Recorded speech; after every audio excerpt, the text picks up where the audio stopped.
was the Rascals and Good Lovin'.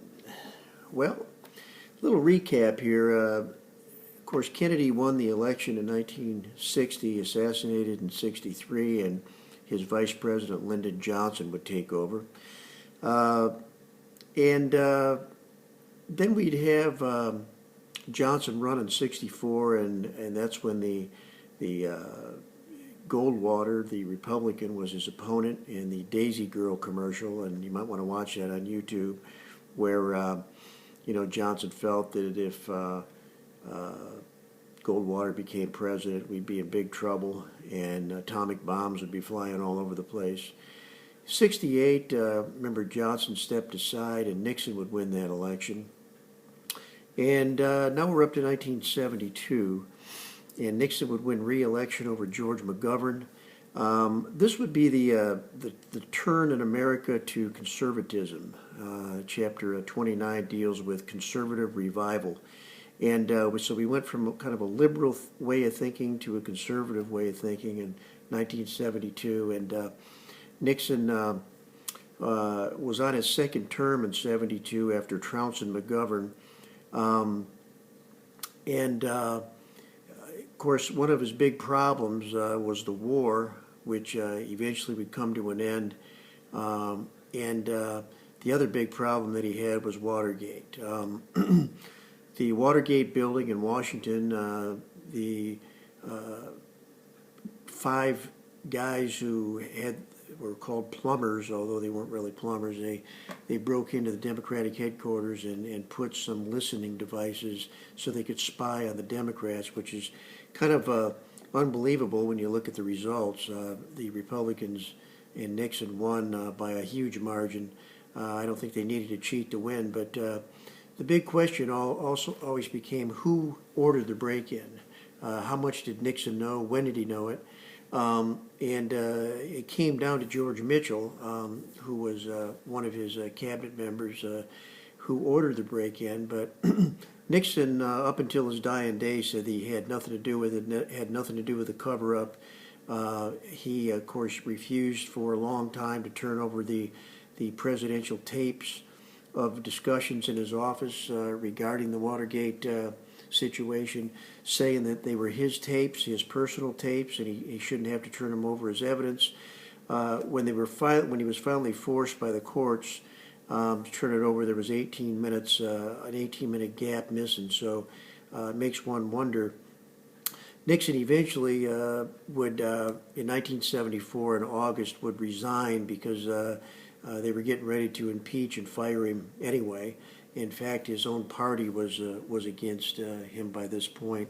So Nixon would be the first and only president in American history to resign from office, and then his new vice president, Gerald Ford, because his other vice president previous to him, Spiro Agnew, had resigned also over some tax evasion issues. So Gerald Ford became the new vice president, and then he became the new president when Nixon left.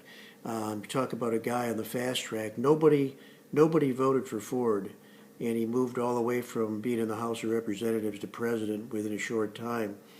And he finished up Nixon's term, ran in 76 against Jimmy Carter, a virtual unknown, governor of Georgia.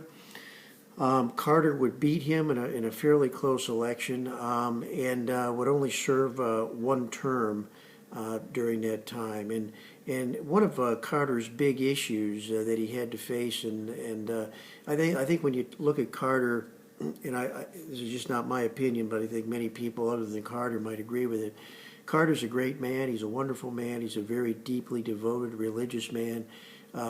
Probably one of the most trusting presidents we've had, honest, integrity, but he was a horrible president. Most historians rank him towards the bottom on every list. And the economy was stumbling during this time. We had gas prices went from 39 cents a gallon to $1 a gallon. I remember because that's about the time I started driving. Talk about bad timing. And then we got into it with Iran, which we'll talk about in a second, and the Soviet Union. We actually signed a SALT I and SALT II deal to reduce nuclear weapons. And Then the Soviets invaded Afghanistan in 1979. So the next year, the Olympics were scheduled to be held in Moscow. So Carter boycotted the Olympics, which kind of ticked off a lot of American Olympians.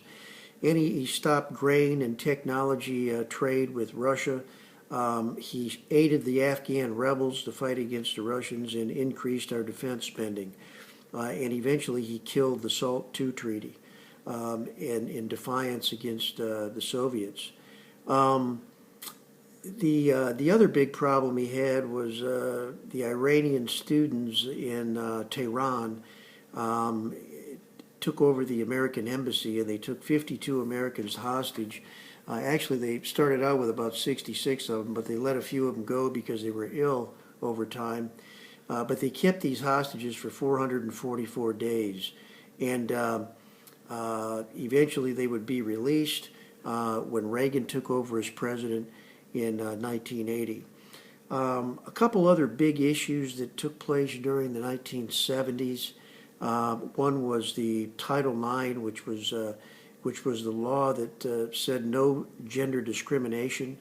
A lot of this dealt with athletics, where up until that point, men's athletics had a much bigger budget than women's athletics. I remember being in high school, and I think there were only 2 or 3 sports that girls could participate in.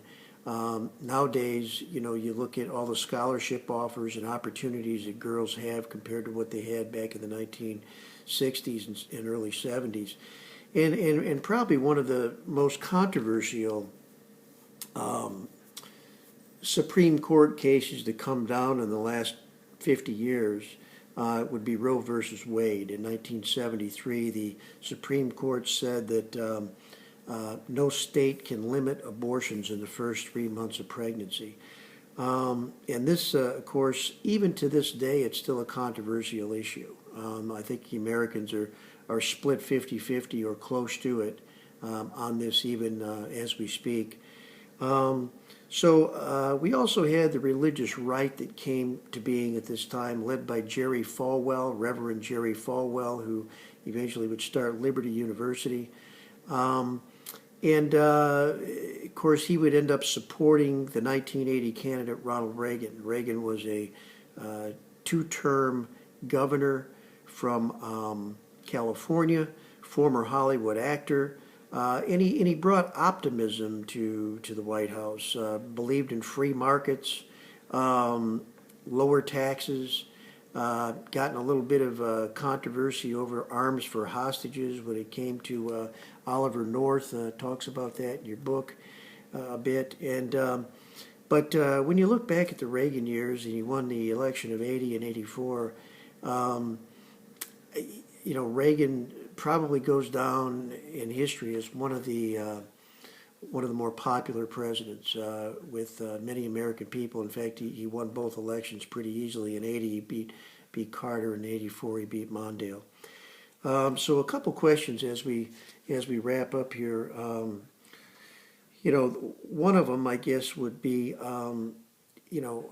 during this time we had many people move from the Rust Belt, which was the Midwest, the Northeast, the factory cities like Detroit and Buffalo, Chicago, Cleveland, Toledo.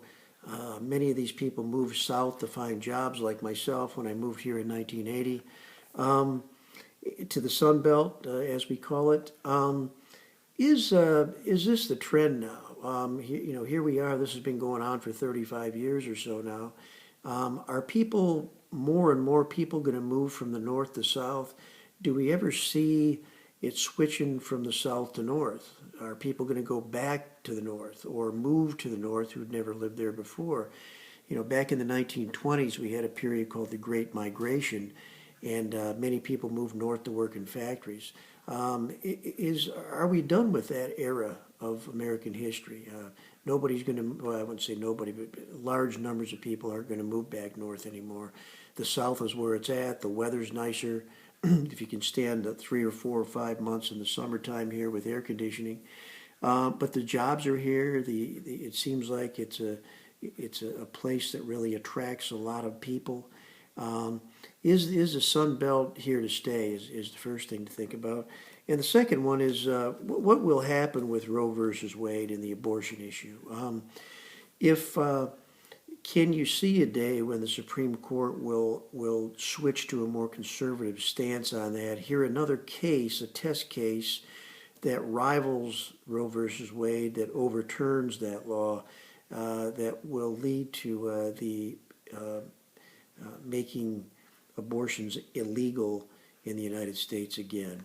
So something to think about. I guess as we close down here. See the curtains hanging in the window in the evening on a Friday night.